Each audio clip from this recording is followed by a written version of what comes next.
कवयित्री बहिणाबाई चौधरी उत्तर महाराष्ट्र विद्यापीठ जळगावच्या विद्या विकास मंडळाच्या आयोजित धुळे जिल्हा आविष्कार 2024 कार्यक्रमात प्राध्यापक डॉक्टर BL चौधरी यांनी विज्ञान आणि तंत्रज्ञानाच्या महत्त्वावर भर दिला। त्यांनी सांगितले की देशाच्या विकासासाठी संशोधन आणि नवनिर्मिती अत्यंत आवश्यक आहे। भारताची अर्थव्यवस्था वाढत असली तरी अमेरिका आणि चीनच्या तुलनेत आपण अजून खूप मागे आहोत। आपल्याला या दिशेने अधिक प्रयत्न करण्याची गरज आहे। या कार्यक्रमाचे अध्यक्षपद डॉक्टर DL तोरवणे यांनी भूषवले होते। कवयित्री बहिणाबाई चौधरी उत्तर महाराष्ट्र विद्यापीठ जळगावच्या विद्या विकास मंडळाच्या आयोजित धुळे जिल्हा आविष्कार 2024 कार्यक्रमात विज्ञान आणि तंत्रज्ञानाच्या महत्त्वावर भर देण्यात आला। प्राध्यापक डॉक्टर BL चौधरी यांनी आपल्या भाषणात स्पष्ट केले की विज्ञान आणि तंत्रज्ञान हे समाज आणि देशाच्या विकासाचे इंजिन आहेत। या क्षेत्रातील संशोधन आणि नवनिर्मिती हीच आपल्या देशाला आर्थिकदृष्ट्या सक्षम बनवू शकते। कार्यक्रमात कबचव उमवी जळगावचे व्यवस्थापन परिषद सदस्य डॉक्टर शिवाजी पाटील आणि सिनेट सदस्य डॉक्टर ऋषिकेश चित्तम उपस्थित होते। कार्यक्रमात महाविद्यालयाचे प्राचार्य डॉक्टर राजेंद्र अहिरे यांनी सदर उपक्रम महाविद्यालयाकडे दिल्याबद्दल विद्यापीठाचे आभार मानले। कार्यक्रमाचे प्रास्ताविक जिल्हा समन्वयक डॉक्टर ज्ञानेश्वर चव्हाण यांनी व्यक्त केले। कार्यक्रमाची सुरुवात डॉक्टर चंद्रकांत कढरे यांनी गायलेल्या महाराष्ट्र गीताने झाली। कार्यक्रमाचे संचालन डॉक्टर प्रकाश साळुंके यांनी तर आभार प्रदर्शन सहसमन्वयक डॉक्टर प्रीतम तोरवणे यांनी केले। माझं नाव साक्षी दीपक गोरे, मी VWS कॉलेज धुळे जिल्ह्यातून आहे। तर माझा आजचा विषय भगवान बुद्धांच्या उपदेशांचे महत्त्व। तर आजच्या काळात आपण बघतो की आपल्याला हिंसा खूप होते प्राण्यांची, मध्यप्राशन, आणखी खूप सारे असं लोक चोरी करतात, वैर भावना वाढते। तर मग हे कुठेतरी आपण कमी करायला हवं। तर भगवान गौतम बुद्धांनी पंचशील, त्रिसरण आणि अष्टांगिक मार्गांचा ह्या सगळ्यांचा आपल्याला उपदेश केला आहे। तर जी आपली पहिली गाथा आहे की जीव हिंसेपासून अलिप्त राहील।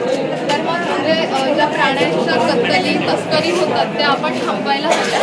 आणि जे सेकंड आहे, जी सेकंड गाथा आहे पंचशील, तर तिथे असं म्हणता येईल की जे आपण चोरी करतो की म्हणजे कोणाच्या पण दृष्टीस न पडलेलं धन किंवा एखादी वस्तू जर आपण तिचं संचयन केलं तर ते आपलं पाप कर्म ठरतं। आणि आपल्याला वाटतं की आपण जे पाप करतोय ते कुणीच बघत नाही, पण असं नसतं। ॲक्च्युअलमध्ये जर आपण एखाद्या वनामध्ये चोरी करतो तर तिथे प्राणी असतात, आणखीन झाडं झुडपं असतातच। आणि म्हणजे एखादा मूढ मनुष्य असतो अज्ञानी, त्याला वाटतं की आपण जे काही करतोय त्याचा आपल्यावरती काही फारसा फरक पडणार नाही, पण ते तसं नसतं। जसं आपण वाऱ्याच्या विरुद्ध दिशेने सूक्ष्मकण फेकतो तर ते कसे आपल्यावरती उलटतात, त्याचप्रकारे आपण केलेलं पापकर्म कधीतरी आपल्यावरती उलटतं। आणि जसं की शेवटचं जे शील आहे तर ते शील आहे की वैर भावना कमी करावी।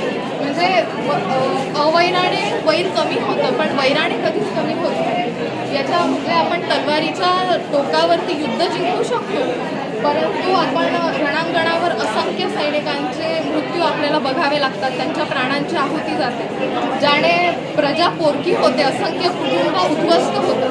मग याचा जो संदेश आहे ना तो गौतम बुद्धांनी दिलेला आहे। आणि याच्या रिलेटेड एखादं उदाहरण सांगायचं म्हटलं तो जो कोसला नगराचा राजा आहे, राजा प्रसन्नजीत, तर तो जेव्हा आपल्या नगरावरती चालून आला होता लुंबिनी वनावरती, तर त्यावेळेला गौतम बुद्धांनी पूर्ण जो राजा होता प्रसन्नजीत कौशल नरेश, तर त्याचं पूर्ण सैन्य गौतम बुद्धांनी एका हत्तीवर, म्हणजे त्यांना हत्तीची भाषा कळायची, तर त्यांनी तसं हत्तीला गाईड केलं आणि ते पूर्ण त्यांच्या हत्तीची सेना घेऊन आले।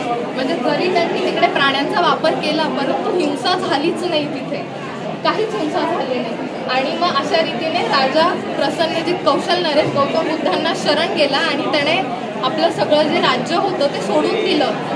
धुळे जिल्ह्याच्या आविष्कारचं आयोजन CGO पाटील महाविद्यालयात करण्यात आलेले। इथल्या फॅसिलिटीज आणि सगळे अरेंजमेंट्स सगळे बघून अगदी आनंद झाला। या आविष्कारचं वैशिष्ट्य म्हणजे या इव्हेंटमध्ये धुळे जिल्ह्यातनं साधारणपणे 657 रजिस्ट्रेशन झाले आणि 1165 विद्यार्थी आहेत। संख्या खूप मोठी आहे, तरीसुद्धा या महाविद्यालयाने अतिशय समर्थपणे आविष्कारचं आयोजन केलेलं आहे आणि विद्यार्थ्यांमध्ये चांगल्या पद्धतीने चैतन्य निर्माण झालेलं आहे। इवन याचा एव्हिडन्स म्हणू आपण की काय, पाऊससुद्धा येऊन गेला आहे आणि आपला हा इव्हेंट फार चांगल्या पद्धतीने आटोपणार आहे किंवा संपणार आहे, यातनं जास्तीत जास्त विद्यार्थी पुढच्या लेवलला जातील अशी मला खात्रीपूर्वक आशा वाटते की जे प्रोजेक्ट्स खूप चांगले असतील. धन्यवाद. प्राध्यापक डॉक्टर शिवाजी पाटील. आज सी.गो. पाटील महाविद्यालय साक्री येथे धुळे जिल्हास्तरीय आविष्कारचं उद्घाटनाचा कार्यक्रम नुकताच पार पडलेला आहे. या महाविद्यालयात एकूण धुळे जिल्ह्यातील 28 महाविद्यालयांनी सहभाग नोंदवलेला आहे आणि जवळपास 1100 विद्यार्थ्यांनी सहभाग नोंदवला. उद्घाटनाचा कार्यक्रम उत्तमरित्या पार पडला असून विद्यार्थ्यांमध्ये प्रचंड उत्साह याविषयी आहे. भरपूर विद्यार्थ्यांनी आपले पोस्टर प्रदर्शन या ठिकाणी लावलेलं आहे. इथली व्यवस्था अत्यंत चोख आहे. अगदी सगळेच घटक प्राचार्यांपासून तर शेवटच्या कर्मचाऱ्यापर्यंत सगळेच घटक आपल्या आपल्या पद्धतीने योगदान देत आहे. विद्यापीठाच्या वतीने अत्यंत सुंदर असं नियोजन या ठिकाणी झालेलं आहे. निश्चितच या ठिकाणाहून जास्तीत जास्त विद्यार्थी विद्यापीठ स्तरीय पुढच्या यशात जातील अशा शुभेच्छा देतो. जितेंद्र जगदाळे, साक्री तालुका प्रतिनिधी. आपल्या परिसरातील घडामोडी पाहण्यासाठी आजच आपल्या MDTV न्यूजला सबस्क्राईब करा आणि बेल आयकॉन दाबा आणि रहा अपडेट.